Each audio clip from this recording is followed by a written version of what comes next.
Hi everyone, I'm Dan from Danesthetics at 3rd Avenue Spa.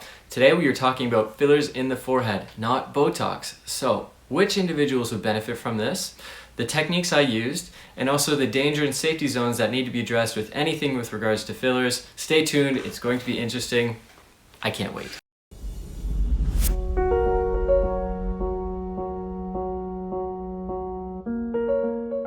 Okay, so before we begin, we have to introduce our model, Sarah. Hey Sarah. And we have to talk about the skin. So briefly, our skin starts losing elastin and collagen and a little bit of hyaluronic acid as well after the age of 25. As a result, our skin ends up starting to thin out. And it comes to the point that sometimes we can even see the muscles protrude underneath the skin.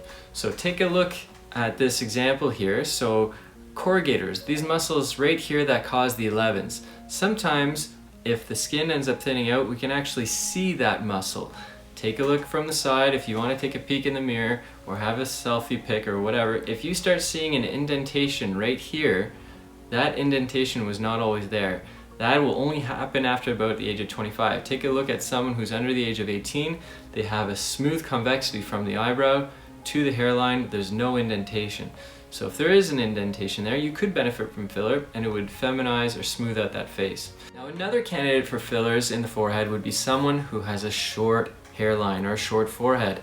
And the reason why is because they would come in asking for Botox, and once we do the measurements and the locations of the wrinkles, the risk is if we end up going too low with Botox, it can drop the eyebrow. So the way to correct that is by, if they have that indentation as we marked, we do some beaded fillers right across that line that we talked about, and that does not bring down the eyebrow. It also does correct one of the wrinkles that's right there. And then what we do is proceed by going above the beaded filler line, and we can end up putting just a light amount of Botox above that location, and that'll address the rest of the lines. It's a cool little tip and a lot of people love it. Now we have to address the danger zones and the safety measures that we can take in order to avoid complications. So let's look at the 4 areas of concern on her face, or the danger zones, and that's going to be her 4 major arteries. And the 4 major arteries are your 2 supratrochlear arteries and your 2 supraorbital arteries. It goes north, and at about 1.5 centimeters, that's going to be your safety zone, because once it hits 1.5 centimeters, it's always superficial up here. So if the artery is superficial, where are we going to be injecting? Deep. So let's make a line here.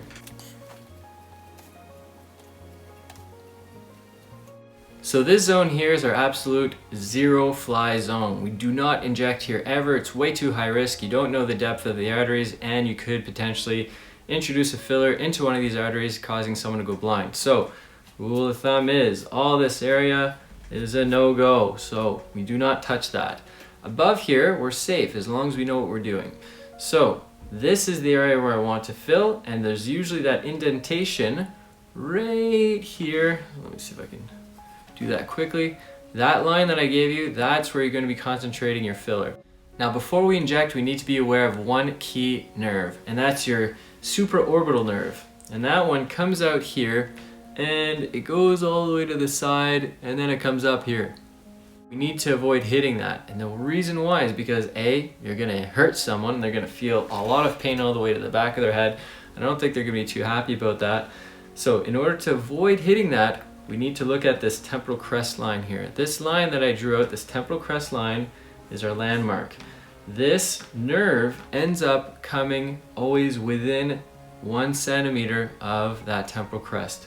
So as long as we do not inject within 1 centimeter of that temporal crest here, we're going to be fine. Now that we've done our due diligence in order to avoid complications, we landmark where we're going to inject. This is our temporal crest. We do not want to inject within 1 centimeter of that temporal crest, so I put those 2 lines here, and this line addresses that 1.5 centimeters that I want to be above. So now what I'll do is I'll put little circles on where I want to inject. I use a BD syringe, and I put a very small amount of product in, and I'll usually put something like a 0.01, 0.02 cc's. I'll go down to the bone into that circle, and I'll put in 0.01, 0.02, come out, and I'll massage it going laterally or medially, and I'll do the same thing throughout. That's basically it. Some people end up using Cannula Technique. You can do that too. I do recommend kind of going this way in order to avoid going directly into an artery if you are going to be using a cannula technique. There's no wrong way to do it. This is just something that I end up doing. It ends up giving a really nice result.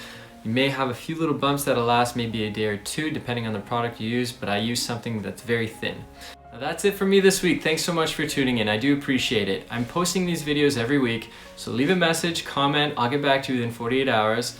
Until then, take care of yourselves, exercise regularly, and be nice to people. All the best.